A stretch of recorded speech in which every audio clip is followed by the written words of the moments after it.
pour votre présence aujourd'hui dans les locaux de l'UNESCO.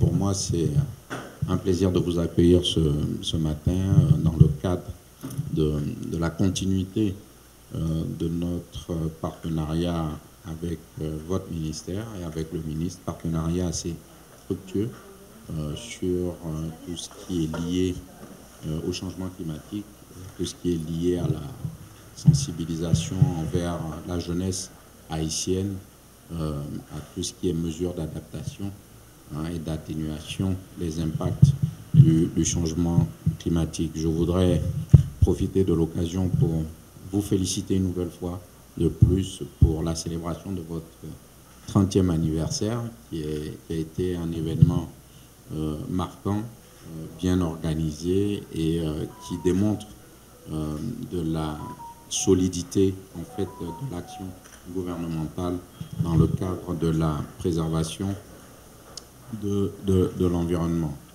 Je crois que cette rencontre a pour objet de témoigner du fructueux partenariat que nous avons ensemble entre le bureau de l'UNESCO à Port-au-Prince et le ministère de l'Environnement pour renforcer en fait toutes les actions liées aux défis environnementaux croissants auxquels Haïti est confronté. Ce n'est pas un projet pilote, en fait c'est une activité parmi un grand projet financé par le Fonds d'adaptation.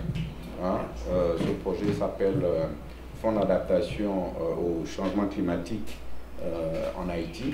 Donc c'est un grand projet qui concerne la reconstruction et la réhabilitation de certains établissements dans le Grand Nord, mais également la formation et la sensibilisation des populations aux risques liés au changement climatique et donc aux mesures d'adaptation à mettre en œuvre pour pouvoir pallier ces risques liés au changement climatique, la formation des communautés locales également. Donc c'est tout un grand projet autour duquel il y a certaines activités et là c'est un point des activités qui est la remise de matériel aux populations, au ministère, le renforcement des capacités des cadres du ministère, il y a la formation des ingénieurs, les équipes de l'UNESCO travaillent en étroite collaboration avec les équipes du ministère de l'Environnement. Il y a encore énormément de formation d'ingénieurs, de contremaîtres, de maçons, à tout ce qui est construction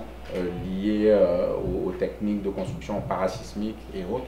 Donc voilà, c'est un projet énorme financé par le Fonds d'adaptation sur vraiment en accompagnement, en partenariat avec le ministère de l'Environnement. C'est pour moi un honneur de prendre la parole au nom du ministre de l'Environnement, l'ingénieur Moïse Fils Jean-Pierre, pour témoigner de la reconnaissance du ministère qui, au fil des années, a su faire preuve de constance, d'engagement et de proximité dans les moments les plus déterminants de nos actions.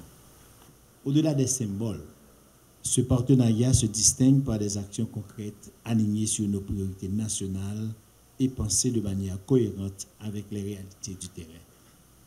C'est donc dans cette cohérence que nous tenons à vous saluer aujourd'hui.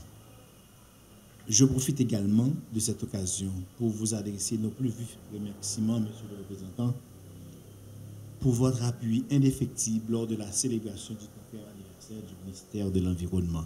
Ce fut un moment fort, non seulement de commémoration, mais aussi de réflexion sur les acquis, les défis et les perspectives. Votre présence et votre soutien ont donné un poids significatif à cette étape importante de notre parcours institutionnel. Mais l'histoire ne s'arrête pas là. Vous avez également joué un rôle majeur dans un chantier de première importance pour notre pays. Ce chantier n'est autre que la mise en œuvre du décret sur l'intégration de l'éducation relative à l'environnement dans le système éducatif haïtien. Ce décret, fruit d'un long processus inspiré par les engagements internationaux en matière d'environnement, notamment ceux amorcés depuis la conférence de Rio en 1992, marque un tournant dans notre manière de former les générations futures. Aujourd'hui, grâce à votre accompagnement technique et institutionnel, Ce texte, le décret, je veux dire, commence à prendre vie dans nos écoles, dans les programmes, dans les outils pédagogiques et dans la conscience citoyenne des jeunes. De plus, nous tenons également à souligner l'importance stratégique de l'appui que vous apportez en matière de prévention de lutte contre les incendies de forêt. C'est justement dans ce cadre que nous sommes réunis ici aujourd'hui pour la réception d'un ensemble de matériel qui viendront renforcer notre capacité d'intervention face à ce fléau grandissant et récurrent qui est les incendies forestiers.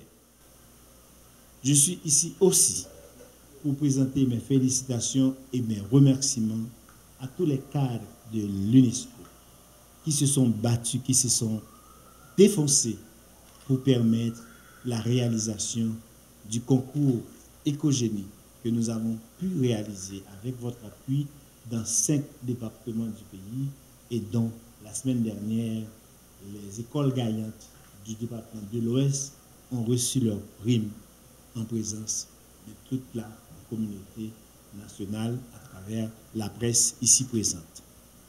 Ces équipements que nous allons recevoir aujourd'hui avec une réelle satisfaction ne sont pas de simples outils techniques. Ils représentent un levier majeur de protection de notre couvert forestier qui ne cesse de subir de fortes pressions.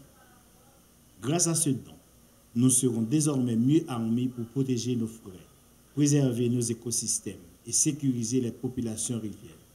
Nos agents de terrain auront à disposition des équipements efficaces, adaptés aux réalités locales, qui amélioreront leur rapidité d'action, leur sécurité et l'impact de leurs interventions.